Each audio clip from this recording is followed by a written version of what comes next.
The only thing that matters from the beginning of time is surviving.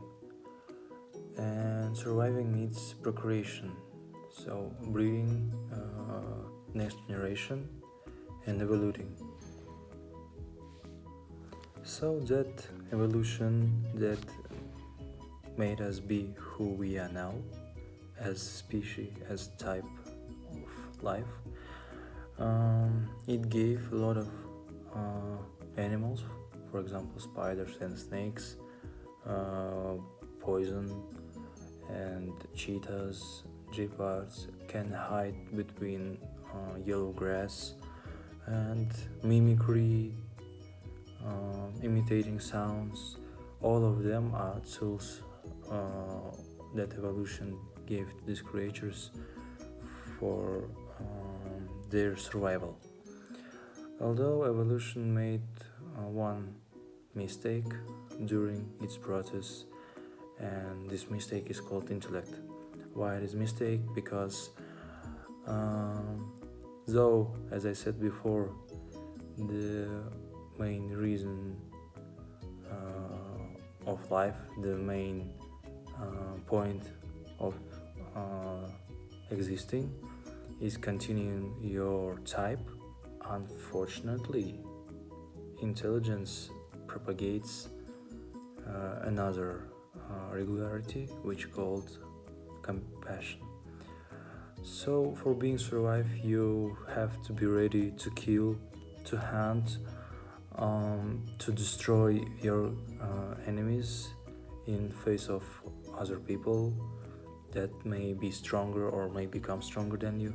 But compassion build communities, build technologies, build philanthropists, charity funds.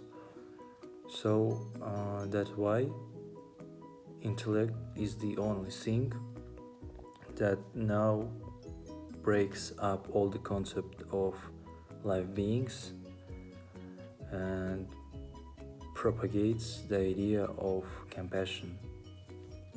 I think I heard that story when I was 8 years old. It's about my uncle.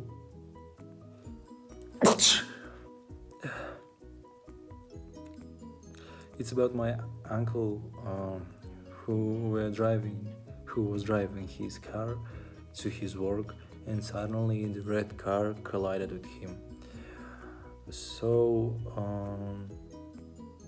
I don't know what to tell you new about car crashes, but there were a lot of dust, maybe blood somewhere, maybe broken glass, and metal sounds, sirens sounding around.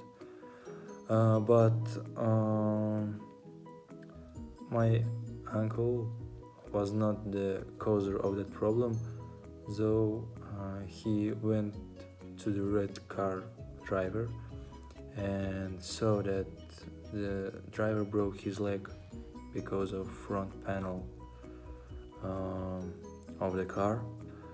So my uncle was nervous and he sweared a little bit. So his sincere nature came to the surface, and he took that man to the hospital and paid for all the treatments, and then refused the financial help for repairing the car.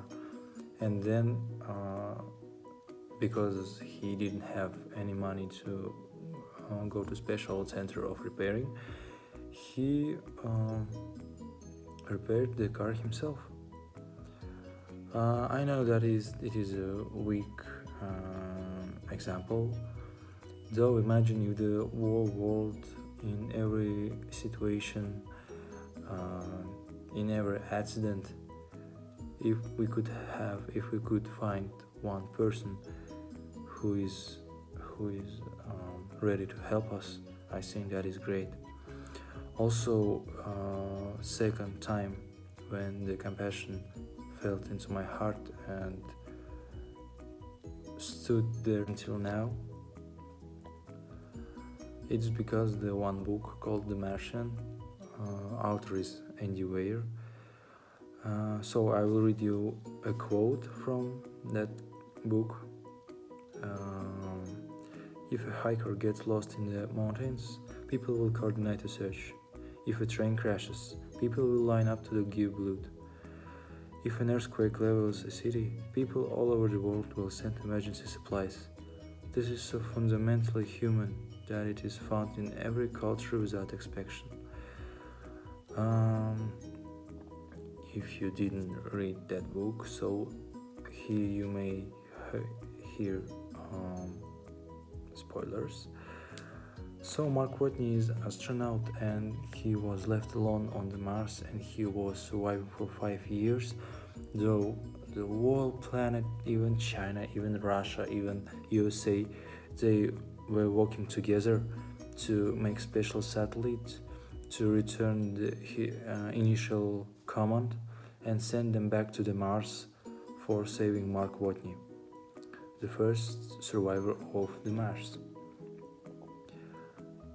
So Mark also said that of course there always will be opposite people who are against compassion, who are always ready not to help but break up your plans and wishes and desires, though they are all insignificant on the background of those that we have, on those that we have community that is always ready as to help, as he said before.